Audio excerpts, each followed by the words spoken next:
So I'm on my knees right now because I just finished preaching. It was a message, but I felt like God was doing the talking, and because I was learning from what He was saying through me, and I wanted to share with you guys what I felt that God was saying. So He was saying that when you go through tough times, don't shrink back.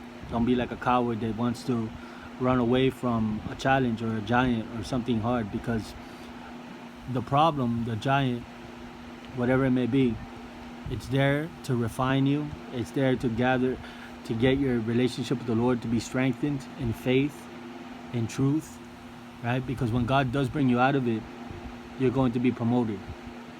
So the problem should not be interpreted as a problem. It should be interpreted as a blessing. That your opposition is there to grow you in the Lord. Your opposition is there to refine you, right? To sharpen you up, right? And so there's a lesson and a teaching within the problem for you to learn something.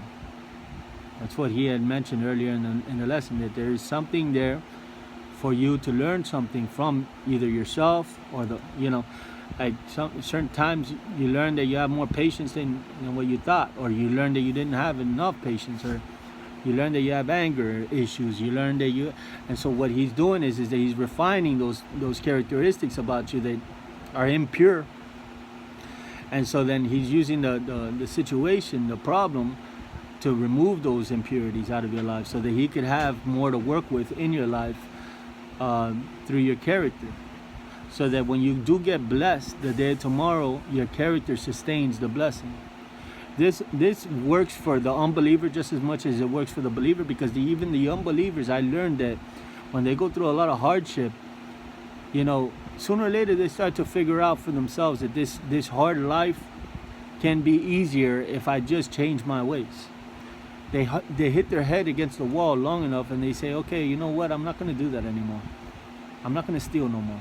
I'm not going to fight no more. I'm not going to... You fill in the blank. And the reason why they get there is because they keep getting the same bad results over and over again. And they get the bad results, and then basically it takes them a while, sometimes years, to get to the point where, like, I've had enough. I don't want to drink no more. I don't want to smoke no more. And then they change as a result. So God uses that kind of opposition, to grow us, right?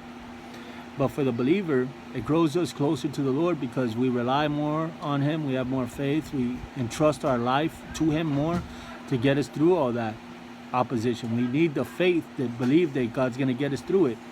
And the opposition, it's there for us to be enriched in the Lord. Without the opposition, you become very comfortable. You get on you eat snacks on the bed and you watch Netflix. There's nothing to pray about. There's nothing to get on your knees about. There's nothing to seek the Lord about, because your life is nice and comfy. So the opposition actually grows you in God, gets you to come close to God. And so that's why it's a good thing when you go through hard times. It grows wisdom and understanding as well, right? You grow resilient and strong, right? And then you're able to help other people.